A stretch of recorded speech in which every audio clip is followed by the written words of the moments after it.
E aí, pessoal do Boteco F1, Drops da Ju tá de volta depois de duas grandes corridas, mais duas grandes corridas, né? Em Spa e em Monza. Na verdade, meu tema não tem nada a ver com o Spa ou com Monza, mas eu só queria dar uma pinceladinha ali rapidinho no todo esse drama que foi feito em relação ao uso da bandeira branca e preta pelo Michael Masi, o novo diretor de provas da Fórmula 1. É uma bandeira que já existia, até foi interessante, na quinta-feira em Monza, o Kimi Raikkonen foi perguntado sobre isso, o que ele achava da volta, vamos dizer assim, do resgate dessa bandeira que já existia há muito tempo, e ele falou, eu não sei por que não se usava isso antes, que é uma coisa que a gente está acostumado a ver desde o kart. Todos os pilotos sabem muito bem por que essa bandeira existe e como funciona, qual é o mecanismo aí desse tal de cartão amarelo, que foi como eu chamei na transmissão da rádio, para tentar explicar para as pessoas o que é essa bandeira preta e branca. O Kimi muito aberto em relação a isso e foi perguntado, inclusive, então agora vocês sabem que vocês escapam uma vez e daí vai ser assim, você vai jogar o cara para fora da pista uma vez sabendo que você vai escapar? E ele olhou pra gente com uma cara de ué, falando, gente, mas sempre foi assim em todas as categorias do automobilismo, é porque aqui na Fórmula 1 tem essa mania de punir e essa bandeira é a coisa mais óbvia que era para ter sido feito já há muito tempo. Na verdade, o Michael Masi, ele queria algo intermediário entre punir por algo que ele achava que era um incidente de corrida, mas que nas regras da Fórmula 1 estava falando que não pode, e deixa por isso mesmo, e daí as pessoas vão reclamar de falta de coerência, de falta de consistência na aplicação das regras. Então ele viu que isso já existia essa bandeira e resolveu a partir de Spa usá-la. Se vai dar certo ou não é uma coisa que a gente vai ver com o tempo, se os pilotos vão exagerar, se vão causar acidentes por causa disso, é uma coisa que a gente não pode saber no momento. E eu, pelo que eu conheço, pouquíssimo que eu conheço do Michael Masi, ele me parece uma pessoa muito aberta a testar, ele quer encontrar uma solução para isso, ele não quer que seja do jeito dele, ele quer que seja uma solução para todos. Os pilotos pediram mais liberdade, foi dada mais liberdade, vamos ver o que eles, pilotos, vão fazer com isso.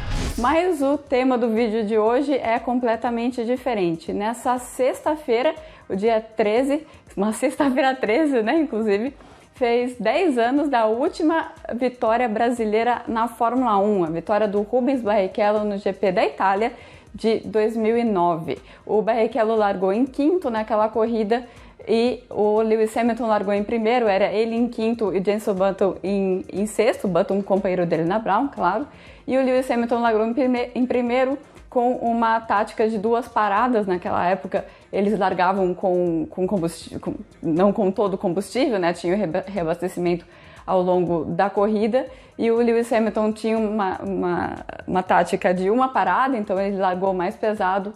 Quer dizer, foi exatamente o contrário. O Lewis Hamilton tinha uma tática de duas paradas, então ele largou mais leve, e as duas Brown vinham atrás com uma tática de uma parada só.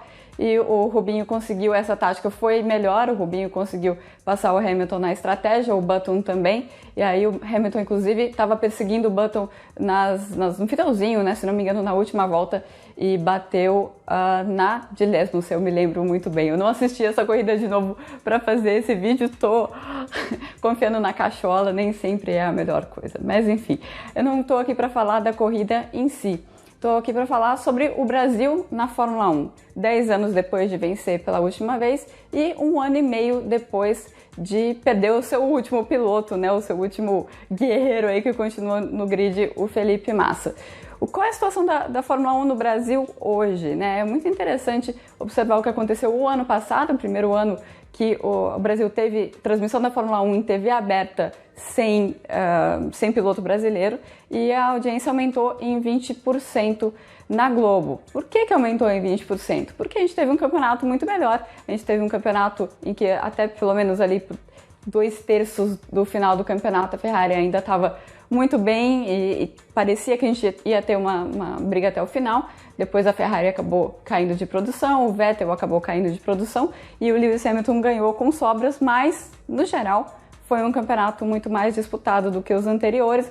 um campeonato pelo menos com 2 equipes diferentes disputando, e o telespectador de Fórmula 1, ele é sensível a isso. Existe uma cultura de Fórmula 1 que está lá na cabeça de todo mundo, e quando tem um campeonato mais disputado, as pessoas voltam a assistir.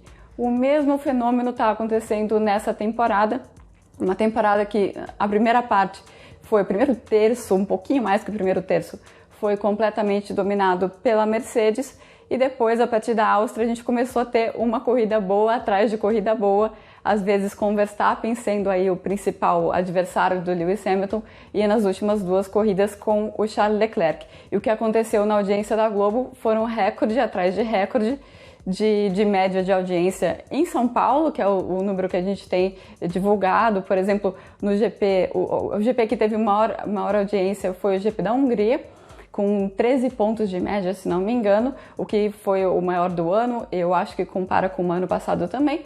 E nas últimas 2 corridas, na Bélgica e em Spa, foi o melhor GP de Spa em 9 anos e o melhor GP da Itália em 7 anos em termos de audiência. Então, o que a gente percebe é que, mesmo não tendo um piloto, mesmo não vencendo há 10 anos, a Fórmula 1 ainda tem um espaço muito grande se as corridas forem boas, né? O brasileiro sabe ver uma corrida e falar, não, essa aí tá movimentada, essa vou acompanhar até o fim, e ele gosta de acompanhar essa corrida até o fim. O que a gente teve também o ano passado? O GP do Brasil teve um público maior do que no ano anterior, do que nos anos anteriores, veio numa crescente, né, em relação a 2017, 16, 17, 18, foi vindo numa crescente, e a Liberty Media já falou milhares de vezes, que quer renovar o contrato do GP do Brasil. Qual que é o problema para o futuro, né? O que muita gente me perguntava no final de 2017, o que você acha que vai acontecer com o futuro da Fórmula 1 sem piloto brasileiro? O que eu sempre disse é o seguinte, o problema não é ter piloto brasileiro no grid, é lógico que a longo prazo sim, é um problema, e eu vou entrar nessa questão daqui a pouco. Ter ou não ter o GP do Brasil, eu não vejo como um grande problema.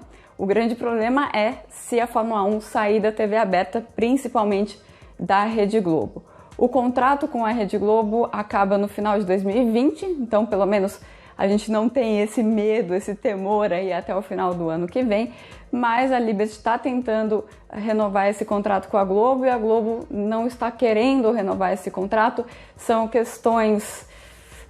como eu posso explicar? A direção da Globo hoje não acredita na Fórmula 1 enquanto produto, embora a Fórmula 1 dê muito dinheiro para a Rede Globo, eles vendem muito bem as cotas de patrocínio, vendem com antecedência, e vocês percebem como é a transmissão da Globo hoje. Eles não estão gastando, já há algum tempo, eles não estão gastando muito dinheiro com a transmissão.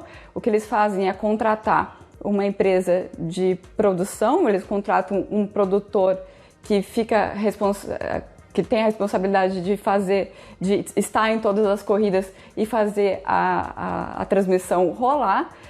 Por exemplo, ele aluga um câmera, e eles também disponibilizam 2 repórteres deles, a Mariana Becker e o Guilherme Pereira. O Guilherme está um pouco sumido aí das transmissões da Fórmula 1, mas foi por conta da Copa América, e ele está voltando agora para o GP de Singapura. Mas são 2 repórteres que já são contratados pela emissora, e eles o gasto da emissora é com essa empresa de produção e com as viagens desses repórteres, algo que eu acho que eu já falei, talvez eu tenha falado por aqui, talvez eu tenha falado no meu blog. Novamente, a memória trai sempre. O custo fica em torno de 120, 150 mil reais para as viagens. A ambulância, aqui em Londres é ambulância toda hora. Então, 120, 150 mil reais por ano, que não é nada, é troco de pinga. Se você for comparar as cotas de patrocínio que são vendidas a milhões para a Globo e todas as cotas vendidas todo ano. Então, essa questão, esse entrave para a renovação do contrato da Fórmula 1 na Globo tem mais a ver com uma questão de uma visão dos diretores da Globo de acreditarem no produto da Fórmula 1, ou que o produto da Fórmula 1 casa com o que eles querem para a Globo hoje, do que por uma questão financeira. Mas esse é um ponto muito importante para a gente pensar no futuro da Fórmula 1 no Brasil. Vocês imaginam como que vai ser o tamanho da Fórmula 1 se a Globo não transmitir? Mesmo se for para uma outra TV, existe essa possibilidade, a Record, por exemplo. Isso diminui bastante o público da Fórmula 1 e se somar isso a uma falta de pilotos brasileiros e a uma falta de vitórias, aí a gente tem um cenário bem mais preocupante pensando no futuro. Mas e essa questão de piloto? Por que o Brasil ainda não tem um piloto na Fórmula 1, no grid da Fórmula 1, 2 anos depois? É bem provável que não tenha em 2020 também. E principalmente por que o Brasil não tem piloto ganhando na Fórmula 1 ou não teve nos últimos anos e quando vai ter? Bom, se a gente for pensar naquele GP da Itália de 2009, quem iria imaginar primeiro que o Rubens Barrichello ia perder o emprego no final do ano porque a Brown mesmo ia acabar, ia virar esse projeto que virou a Mercedes, e também que o Felipe Massa, que na época ele não participou daquela corrida, que ele estava se recuperando daquele acidente na Hungria, ele ia voltar, ele que tinha ido muito bem em 2007, 2006, já correndo com o Schumacher ele foi muito bem, 2007 com o Kimi foi muito bem também, 2008 foi melhor que o Kimi, 2009 vinha melhor que o Kimi. Quem iria imaginar naquele momento que o Felipe Massa ia voltar depois do acidente e encontrar uma Ferrari completamente diferente? Primeiro, uma Ferrari que nunca teve um carro tão bom quanto em 2007, 2008. E antes disso, né, uma Ferrari que tinha dominado tanto a primeira década do ano 2000 nunca voltaria a ser a mesma.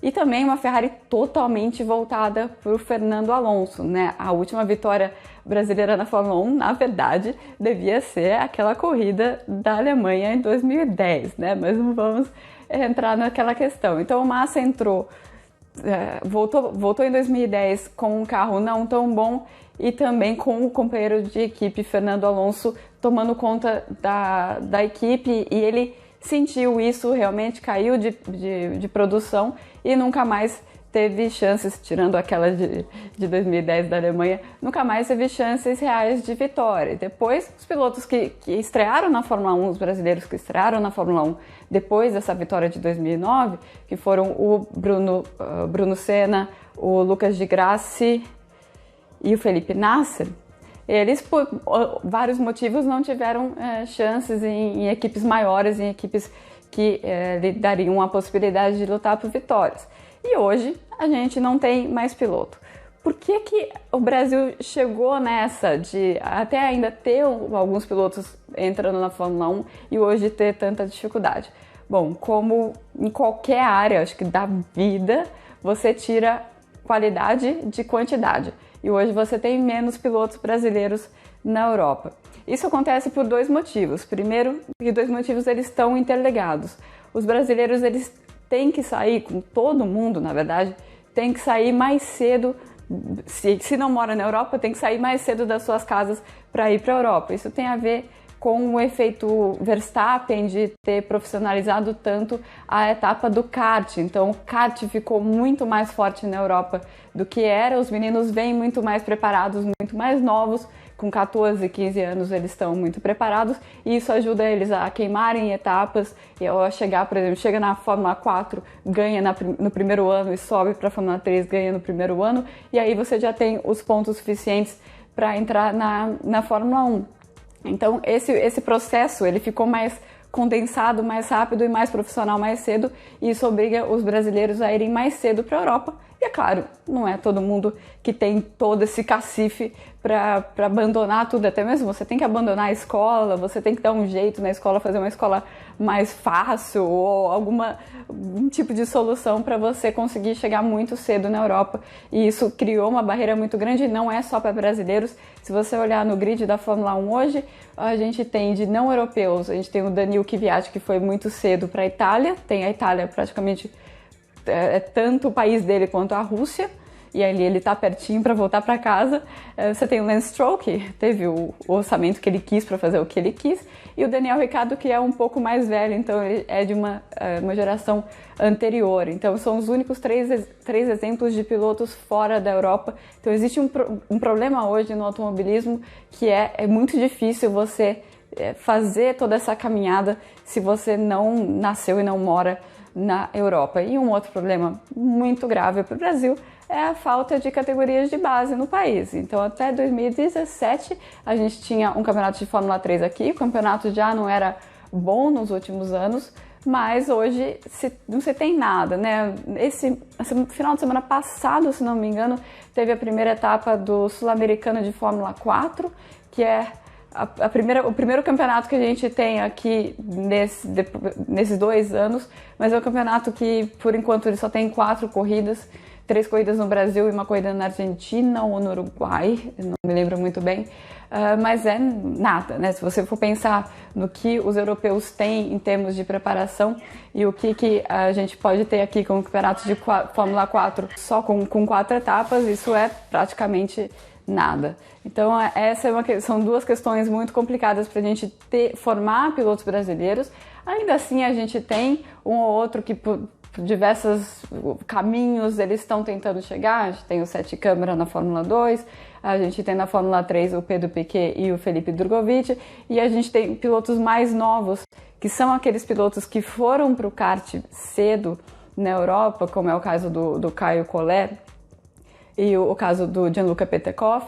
Esses caras, e eles têm associação hoje, o Gianluca com a Ferrari e o Caio com a Renault, eles conseguiram de um caminho melhor, acho que o melhor caminho possível para poder chegar na Fórmula 1 por enquanto, né? Lógico, eles estão ainda alguns degraus abaixo do que para chegar na Fórmula 1, não dá para cravar que isso vai acontecer, mas são 2 pilotos. A gente tem o Enzo Fittipaldi também, que vem dos Estados Unidos, é um caminho um pouco diferente, mas ele também está indo muito bem no programa de jovens pilotos da Ferrari também. Esses pilotos, eles dão uma certa esperança de que a gente possa ter o Brasil de volta no grid e talvez um piloto que possa vencer na Fórmula 1. Mas, como eu citei 5 aqui, 5 ou 6, me esqueci do Pietro, que o Pietro tem uma carreira completamente diferente, mas ali está na boca da Fórmula 1. Lembra que há 10, a 15 anos você podia citar uns 15 nomes, né? Então, por isso que fica mais complicado, a peneira aí fica mais complicado porque você tem menos quantidade e aí é mais difícil você encontrar a qualidade. Então, esse é o problema do Brasil no momento. Não vejo uma solução a curto prazo. Falou-se no começo do ano em criar um campeonato de Fórmula 4 no Brasil, seria o início, mas é uma situação muito complicada. Não sei o que vocês acham, se vocês têm alguma sugestão aí para como o Brasil sair essa fila, né, que já é uma fila de 10 anos. Vamos lembrar que a Alemanha teve uma fila de 17 anos e a França, dos anos 70 até a primeira vitória do Michael Schumacher, e a França está numa draga de 23 anos. A última vitória da França na Fórmula 1 foi aquele GP de Mônaco maluco, também foi uma vitória do nada, que foi Olivier Panis, que ganhou em 96 em Mônaco, com chuva, quase ninguém chegou e tal. Inclusive, o Pierre Gasly nasceu alguns dias antes ou alguns dias depois daquela corrida, para vocês terem uma ideia de quanto tempo atrás que foi aquela corrida. Será que o Brasil vai chegar numa draga dessa de 23 anos também? Queria saber a opinião de vocês. Espero que não. E para quem quiser relembrar do Brasil ganhando aí com sambadinha no pódio, vale lembrar que a última vitória foi há 10 anos no GP da Itália de 2019, estamos agora, de 2009, faz tempo, hein? Esse foi o Drops da Ju dessa semana e eu volto talvez depois da Rússia, talvez depois de Singapura, mas com certeza depois da Rússia. Até mais!